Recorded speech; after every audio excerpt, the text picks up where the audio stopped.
Shagun Aggarwal. I'm a specialist plastic surgeon here at the Sydney Adventist Hospital, and I also work at RPA and Prince of Wales.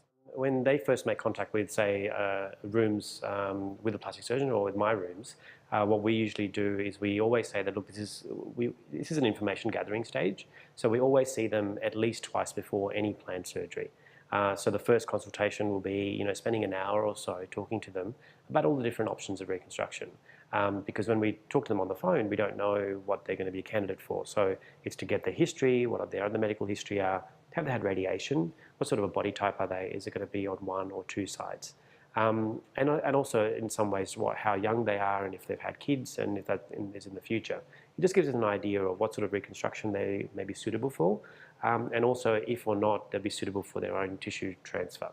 So at the time of consultation, I do spend at least an hour with my patients for the first time, and I talk to them about all the options that they would be suitable for. And sometimes we find they're suitable for all of the options, which might be an implant-based reconstruction as well as their own tissue transfer. We talk about those. We go through some photographs of patients who've had them in the past. If they do want, they can have some contact details of people to contact so that they get an idea of what that's like. And part of that talking process is also about things to expect during and afterwards.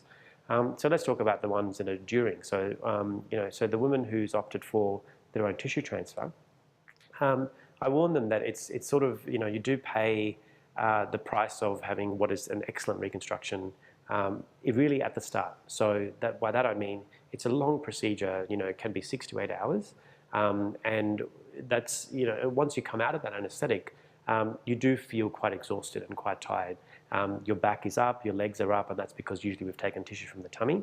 And the first 2 to 3 days, we spend closely monitoring the tissue that we've transferred. So nursing staff will check on the patient every hour, and I warn them that beforehand, they should just get as much sleep as they possibly can, because if you imagine having someone disturb you every hour for 2 to 3 days, you're going to be pretty tired by the end of it. Here at the Sydney Adventist Hospital, I usually send them to the intensive care, not because they're so sick, but it's just because the nursing staff are so great at that in the intensive care department. Once they come out of that, while they're there, they'll actually rapidly improve. So the first day, they'll largely be in bed, they won't want to do too much.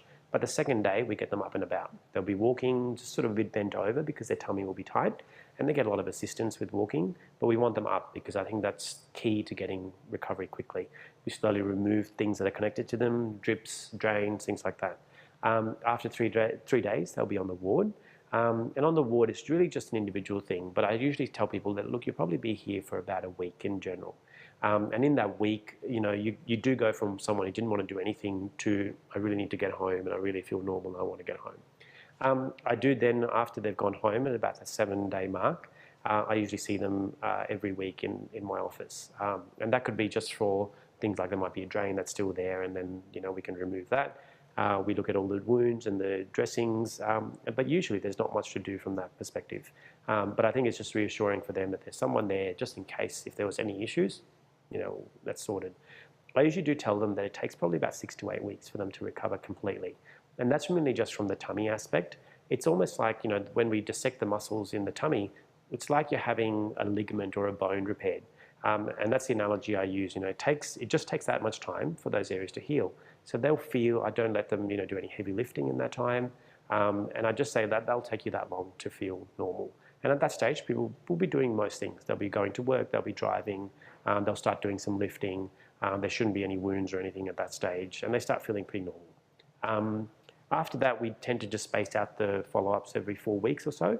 And once they start getting to about a 3 or a 4 month mark, we start talking about the next stage if they're interested. And that's usually, a nipple reconstruction on one or both sides. So all in all, I think that's but once that process is completed, I say to everyone, I would like to see you once a year, and it's more for just seeing how things mature and change and any issues that may come up.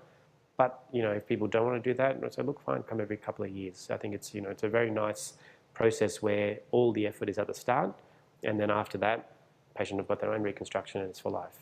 On the other side, if someone's having an implant reconstruction, it depends on if they're having it at the time of their breast cancer operation. So if they're having it at the time of their breast cancer operation, I usually just deal in conjunction with the breast surgeon in terms of timing and what sort of surgery they'll need. But at that time, we do again try and see them a couple of times. So the first 1 hour consult, a second time just to make sure we're on the same page, sign the paperwork. In the operation, we tag team with the breast surgeon. So the breast surgeon will be the one removing the breast and the breast cancer. And they usually, in general, leave the skin of the breast behind, which is a real advantage for us as plastic surgeons to then recreate the breast. And what we will then do is lift their pec major muscle, which is a muscle that lives on the chest, and underneath we'll put in a temporary implant called an expander or the permanent implant. Once we do that, we close everything with drains, and that person usually recovers very quickly because everything's located in their chest, so they can walk pretty much straight away. They feel normal. There's no real restrictions in terms of activity as such. The only restriction is upper body work, so we don't want them to do that for about 6 weeks. That's because that will try and move the implants that have been placed. They're usually, again, in hospital probably for the first few days, maybe 3, 4, 5 days. They often will go home with some drains, and again, I'll see them every week. But I do find that people recover from that a lot quicker because the location of surgery is being restricted. Once they see me in my office, if they've had a temporary expander, I usually then put in some more fluid to make that to the normal size and stretch the skin out. And then we'll talk to them at about a 2-3 month mark to change their implants for their final implant stage. If they've had their main implants put in at the time of the surgery, well, they don't need that, but we might do some touch-ups or do the nipple reconstruction down the track. For the implant patient, I do closely follow them long term. I do say it's mandatory for them to come and see me at least every 1 year, and that's just to look at what the implants are doing. You know, I think implants have come leaps and bounds. They're very good quality. We do still say that they last 10 to 15 years. I think that they do last a lot longer than that, but I still, as the person who's put them in, want to make sure that they're right. You know, there's no rotation, there's no rippling, there's no rupture. And if there's any signs at the 10 to 15 year mark that there's a compromise of an implant, we'll get some imaging like an ultrasound or an MRI, and if there's any suggestions, we'll offer an implant exchange. So I think for that category, absolutely imperative that they see me long term.